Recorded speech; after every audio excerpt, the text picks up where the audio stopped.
जय भीम सभी को। I am Devendra son of Lakhanlal from Mehrauni Lalitpur UP. हमारा विषय है शिक्षा की वास्तविक देवी माता सावित्रीबाई फुले।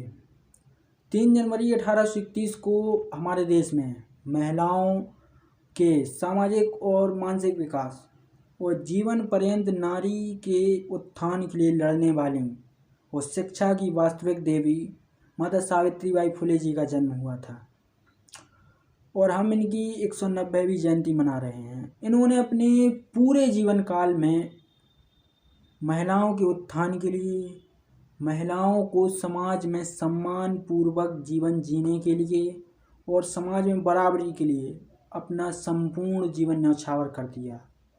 इन्होंने सभी कुरीतियों और बुराइयों की तोड़ शिक्षा को बताया।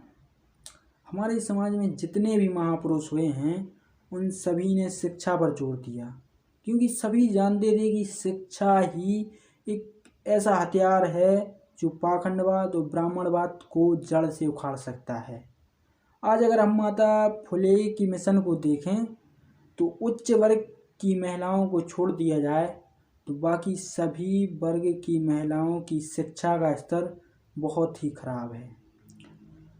ऐसा इसलिए क्योंकि निम्न वर्ग में शिक्षा का अभाव है। समाज जिसके चलते रूढ़िवादी है और पुरानी मान्यताओं को मानता है। शिक्षा के अभाव के कारण समाज गरीब भी है, जिसका प्रभाव नारी जीवन पर पड़ता है, नारी की शिक्षा पर पड़ता है।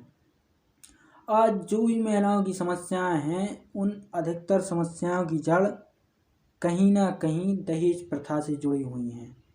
दहेज के कारण गांव में लड़कियों की शादी कम उम्र में हो जाती है, जिससे उनकी शिक्षा अवरुद्ध हो जाती है और मानसिक और सामाजिक विकास रुक जाता है और वह अपने फ्यूचर के बारे में नहीं सोच सकती। आज के समय में दहेज को समाज में शान का प्रतीक माना जाता है कि जिसको जितना दहेज मिलेगा उसकी शान उतनी ही बढ़ जाएगी।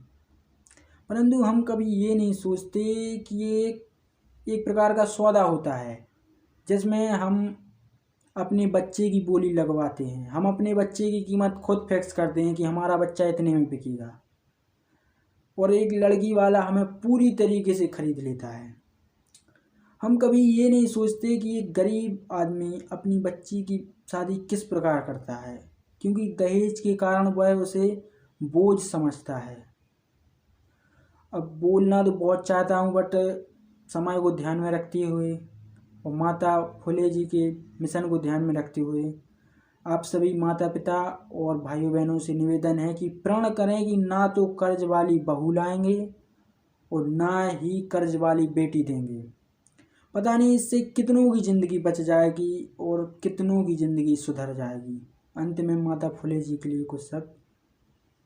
शस्त्र के अभाव में ज्ञान के प्रकाश में वो शब्द शब्द कह चली, वो शब्द शब्द लिख चली। सिंगिनी दहाड़ चली, कुरीतियों को ताड़ चली। मानवता की राह पर अबला की पहचान बनी। नमन नमन सत नमन, वीरांगना लड़ी सदा कलम की मसाल से। वो शब्द शब्द कह चली, वो शब्द शब्द लिख चली। सिंगिनी दहाड़ चली, कुरीतियों को ताड़ चली। जय भीम। प्लीज़ कमेंट करना ना भूलें।